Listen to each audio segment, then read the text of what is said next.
Assalamualaikum warahmatullahi wabarakatuh. Memasuki episode ke-150, yaitu kebijakan penelitian yang relevan. Bapak Menteri Agama kita, Bapak Mukti Ali, pada era Orde Baru, mengatakan bahwa melalui pengamatan terhadap kenyataan sosial, mereka mencoba teori sosiologis tanpa pembentukan hipotesis-hipotesis sebelumnya, lalu diuji atau diverifikasi. Mereka justru menghendaki teori itu sendiri muncul dari dalam penelitian. Inilah yang dinamakan sebagai grounded theory atau teori berakar. Tipe penelitian inilah yang paling cocok bagi penelitian agama.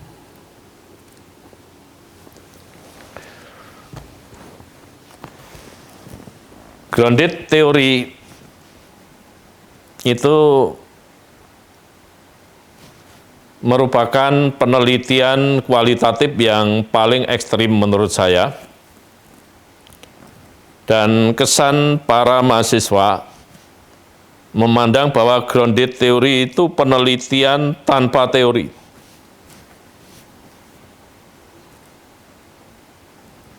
Tanpa teori yang memandu maupun tanpa teori yang menjadi satu pijakan atau kajian.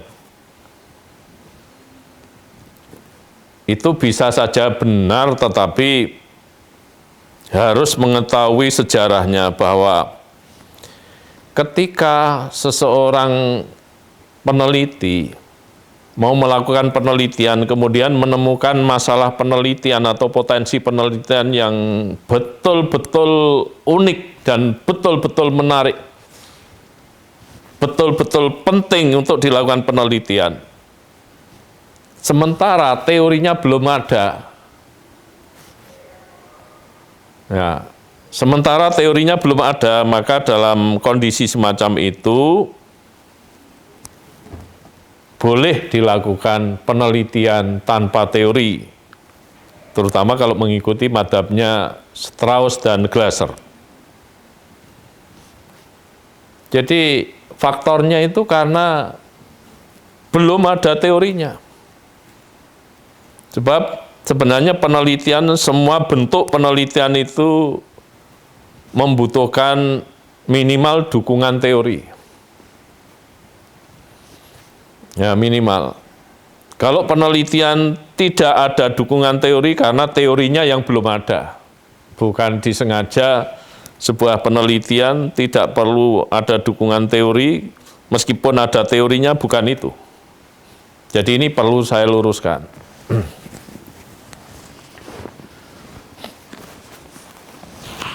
Jadi sekali lagi bahwa grounded theory itu merupakan jenis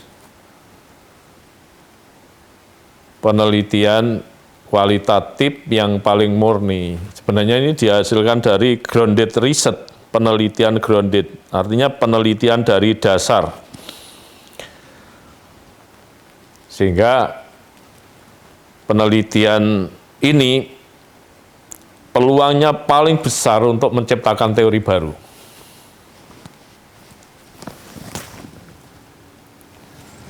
Terkait dengan ini, bahwa penelitian kualitatif merupakan penelitian berbasis data, tetapi berorientasi menciptakan teori baru.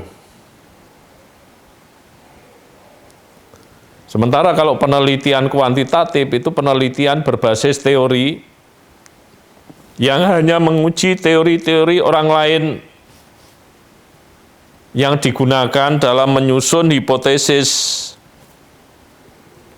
Sehingga seringkali dikatakan bahwa penelitian kuantitatif itu menguji teori atau menguji hipotesis, sama-sama benar. Tetapi teorinya orang lain, ya, teorinya orang lain yang akan diuji, meskipun hipotesisnya sendiri, tetapi bahannya dari teori-teori yang diciptakan orang lain itu.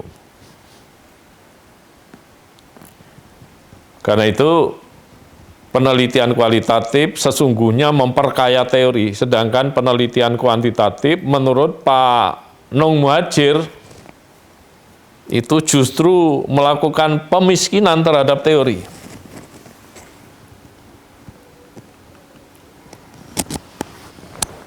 Selanjutnya Pak Profesor Masdar Hilmi, PhD, yang menyatakan bahwa kehadiran penelitian melalui fokus yang sempit namun dengan pemaparan komprehensif akan melengkapi perspektif kitab kuning sebagaimana telah dilakukan oleh Martin van Brunesen. Nah, ini salah satu dari ciri penelitian kualitatif.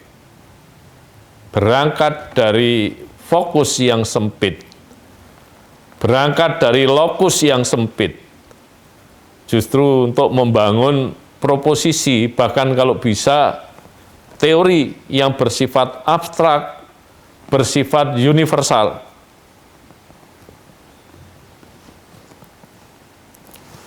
Meskipun juga ada sifat ideografik yang mengarah pada lokalitas tertentu yang memiliki kesamaan dengan lokalitas tempat penelitian kualitatif itu.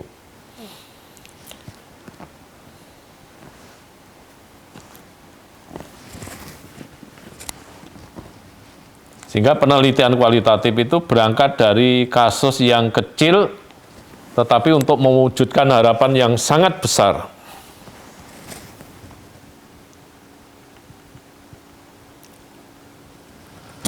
Selanjutnya, Amrullah Ahmad mengatakan bahwa pengetahuan kita tentang manusia baik yang berkaitan dengan tauhid, sistem umatiyah, dakwah atau perjuangan maupun sejarah atau tarikh sangat menentukan pemahaman, orientasi dan kebijakan penelitian serta pengeterapan ilmu dan teknologi. Sebagai contoh dengan fikrah Islami atau pemikiran Islami, epistemologi, metodologi, teori, dan cita-cita ideal tentu akan mantap dalam menetapkan kebijakan mengenai penelitian dan pengeterapan ilmu dan teknologi. Sehingga berbeda dengan pandangan teori modernisasi yang bersifat liberalistik, kapitalistik.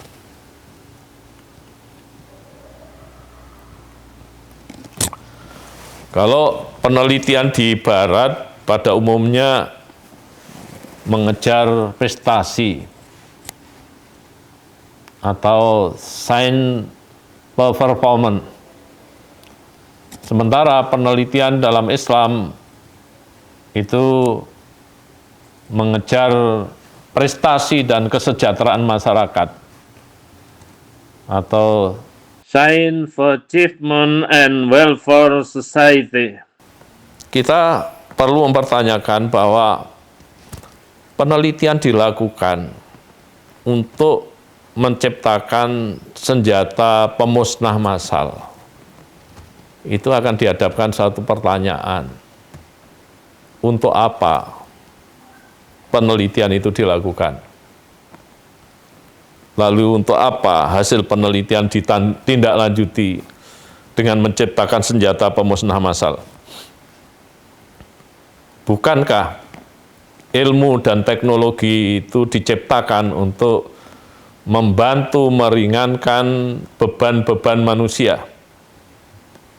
Sementara penciptaan senjata pemusnah massal yang dihasilkan melalui penelitian itu justru menjadi Dracula terhadap kehidupan manusia.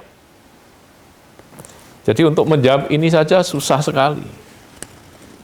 Karena kalau senjata pemusnah massal itu betul-betul diterapkan, bukan hanya orang lain yang ketakutan, tetapi para penciptanya itu sendiri juga ketakutan. Nah, itu sebagai satu bentuk bahwa science for science atau science itu untuk mengejar sekedar prestasi. Nah, di dalam Islam itu pengejaran prestasi itu diimbangi dengan pengejaran kesejahteraan masyarakat atau public welfare. Selanjutnya Abdurrahman Mas'ud menyatakan bahwa pendidikan Islam mengemban masalah dikotomi ilmu agama dan ilmu non-agama, dikotomi antara wahyu dengan alam, dan dikotomi antara wahyu dengan akal. Dikotomi ilmu agama dengan non-agama telah melanggengkan supremasi ilmu-ilmu agama yang berjalan secara monotonik normatif. Dikotomi wahyu dengan alam telah menyebabkan kemiskinan penelitian empiris dalam pendidikan Islam. Sedang dikotomi wahyu dengan akal telah menjauhkan disiplin filsafat dari pendidikan Islam. Jadi kasus dikotomi tersebut itu justru merugikan dinamika perkembangan penelitian di dunia Islam. Dikotomi itu senantiasa mengutamakan sikap keagamaan yang doktriner, normatif, dan memihak, sehingga jauh sekali dengan kegiatan-kegiatan penelitian, apalagi budaya penelitian maupun tradisi penelitian. Akibatnya umat Islam, bahkan para cendekiawannya, itu miskin temuan, apalagi untuk membangun teori baru, bahkan membangun disiplin ilmu baru, sangat-sangat jauh dari realitas.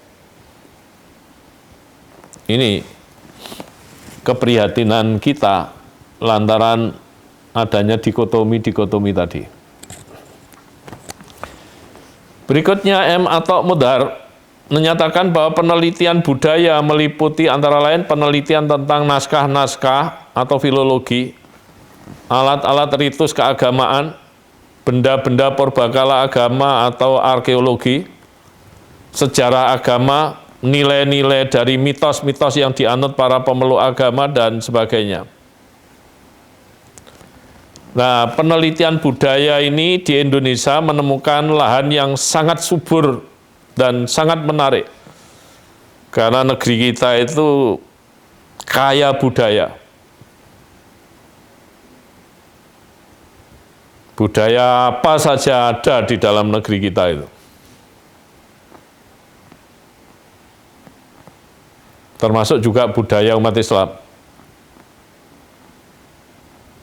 Banyak sekali budaya yang diekspresikan umat Islam yang tersebar di seluruh Indonesia ini membutuhkan penelitian yang serius. Karena itu sesungguhnya Indonesia itu surga bagi para peneliti, terutama para peneliti sosial dan peneliti budaya.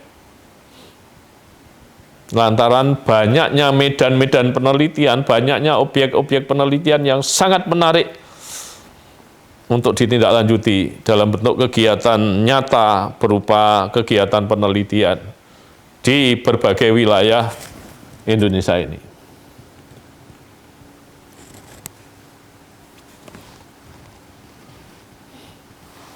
Melalui cara baru, para peneliti dapat memulai dengan menelusuri dan mengkaji kondisi setting sosiokultural, sosiopolitik, sosioideologis, sosioekonomik, sosioreligius, sosiogeografis, dan sosiopsikologis. Setting sosial ini mampu memberikan gambaran awal mengenai suasana kehidupan yang mempengaruhi pemikiran seseorang tokoh pemikir.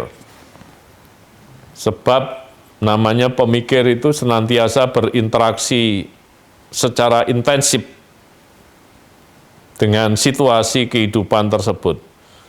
Sehingga ketika ia memberikan respon apapun tidak akan terlepas sama sekali dari kondisi lingkungannya, kondisi kehidupannya. Suatu contoh misalnya dalam fikih di kalangan Sunni ada 4 pendiri madhab yang sangat terkenal, Imam Hanafi, Imam Maliki, Imam Syafi'i dan Imam Hambali itu corak pemikirannya berbeda-beda. Jadi Imam Hanafi itu pemikiran fikihnya paling rasional, Imam Maliki corak pemikiran fikihnya paling tradisional, Imam Syafi'i corak pemikiran fikihnya paling moderat, sementara Imam Hambali itu corak pemikiran fikihnya paling fundamental. Ini tidak terlepas dari situasi yang mereka alami semua. Mengapa pemikiran Imam Hanafi dalam bidang fikih itu yang paling rasional? Karena Imam Hanafi itu hidup di daerah Kufah, jauh dari Madinah sebagai pusat hadis. Sehingga ketika ada pertanyaan-pertanyaan yang diajukan kepadanya dan dicarikan hadis sementara belum ditemukan, maka Imam Hanafi memberikan jawaban terhadap pertanyaan-pertanyaan tersebut dengan menggunakan ra'yu, yaitu akal. Selanjutnya, mengapa pemikiran Imam Maliki itu yang paling tradisional? Karena Imam Maliki hidup di Madinah. Madinah itu pusatnya hadis. Dalam bahasa Inggris, hadis itu difahami sebagai tradition, tradisi. Pada bagian lain, mengapa Imam Syafi'i itu memiliki pemikiran-pemikiran fikih yang paling moderat? Setelah diselidiki, ternyata karena Imam Syafi'i pernah tinggal di beberapa negara yang memiliki karakter berbeda, baik tinggal di Gaza, Palestina, Makkah, Madinah, Yaman, Baghdad, dan Mesir. Kuburannya berada di Mesir, berarti terakhir beliau itu tinggal di Mesir. Sehingga Imam Syafi'i mencoba menggabungkan karakteristik masing-masing daerah yang ditinggali itu ikut mewarnai dalam corak pemikiran fikihnya yang moderat. Berikutnya, mengapa pemikiran fikih yang dimiliki oleh Imam Hambali itu paling fundamental? Nah, ini dapat ditelusuri bahwa Imam Hambali itu sebagai seorang ahli hadis cenderung pada pemikiran tekstualis. Di samping ahli hadis, Imam Hambali itu menghadapi aliran Mu'tazilah sebagai aliran yang paling rasional dan paling liberal di kalangan aliran-aliran teologi Islam. Bahkan Imam Hambali menjadi korban kekerasan dari kebijakan dinasti Abbasiyah yang menerapkan aliran Mu'tazilah ini. Dari situ wajar kalau kemudian pemikiran Imam Hambali itu terlihat paling fundamental dibanding pemikiran pendiri mazhab lainnya.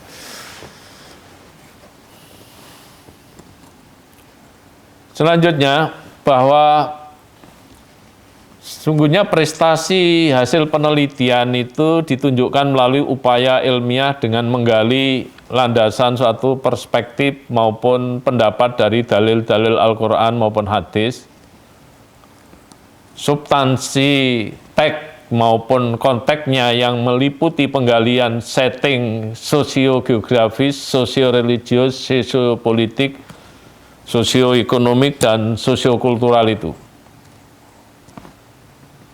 Dari penelitian ini, seseorang peneliti dapat menghasilkan temuan-temuan penelitian baru yang bisa dijadikan sebagai bahan dalam mengkonstruk teori-teori baru. Bahkan sangat memungkinkan bukan sekedar teori-teori baru, tetapi bisa mengkonstruk disiplin-disiplin ilmu yang baru.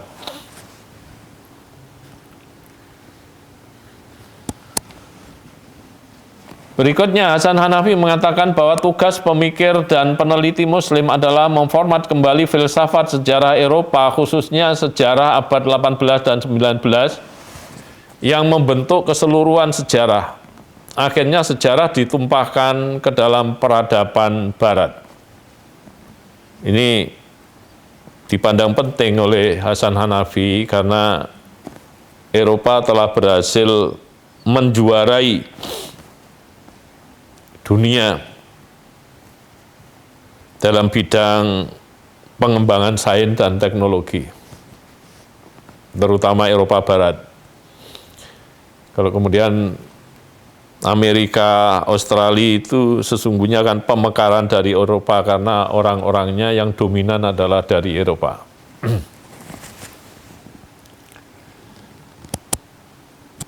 Nah, kejayaan Eropa itu yang begitu dahsyat, perkembangan sains dan teknologi yang begitu dahsyat itu, dalam pandangan Hasan Hanafi perlu dicari filosofinya.